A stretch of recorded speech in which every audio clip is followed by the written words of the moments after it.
Milí priatelia, teším sa, že sme zase po roku spolu, že pracujeme na ďalšom projekte v obci Štós. Takto pred rokom sme robili v rámci Kinobusu projekt Metropolis. To znamená, že v tomto kine sme k nemému filmu expresionistickému hrali avantgardnú a improvizovanú a takú divnú možno pre vás hudbu.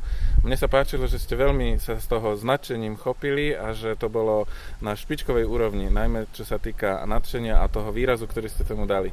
Teraz robíme úplne iný projekt. Robíme konkrétnu operu, ktorá je vymyslená, napísaná. Ako sa vám k tomu pristupuje teraz? Teraz po tých niekoľkých skúškach si myslím, že to naberá už ten správny smer a taký celkom dobrý šmrnc. Pre nás je to opäť skúsenosť veľmi obohacujúca, lebo nejde o klasický dychovkový repertoár v tradičnom slova zmysle, ale narába sa s ním opäť voľne, s väčšou fantáziou a myslím, že každý z hráčov si nájde v tom svoju pozíciu a myslím, že mnohých to veľmi baví. Alebo mám pocit, že všetkých to baví. O čo si viac, ako keď hráme našu tradičnú dýchovku. No a po tej ročnej skúsenosti minulý rok sme v podstate nevedeli, ako to dopadne. Nakoniec sme boli všetci prekvapení z toho, že to vyšlo lepšie, ako sme dúfali, najmä my, obyčajní, skromní, amatérski muzikanti. Takže sme radi a trošku s napätím očakávame výsledok, ale nemáme nejakú veľkú trému, pretože stále hráme s láskou a so srdcom. Presne, toto musím zdôrazniť aj ja. To, čo ste povedali, že prekvapení ste boli vy po minulom roku, po Metropolise, tak musím povedať, prekvapený som bol aj ja. Veľmi pozitívne, tak dobre sa mi so žiadnymi muzikantami doteraz vo svojom živote nerobilo.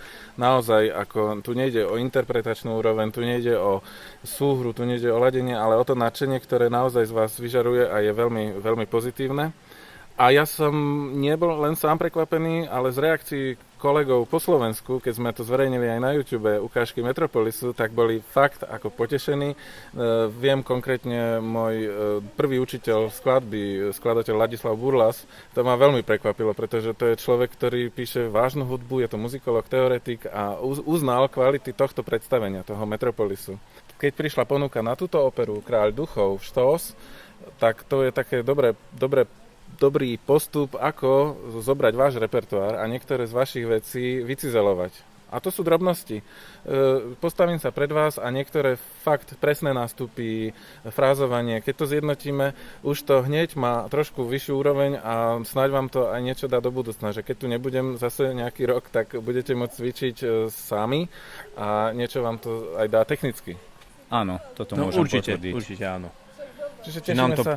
Je to vzájomná spolupráca, veľmi obohacuje sa vzájomná spolupráca, takže ja sa veľmi teším, že môžem s vami robiť a som veľmi zvedavý, čo bude o 2 týždne v Košiciach.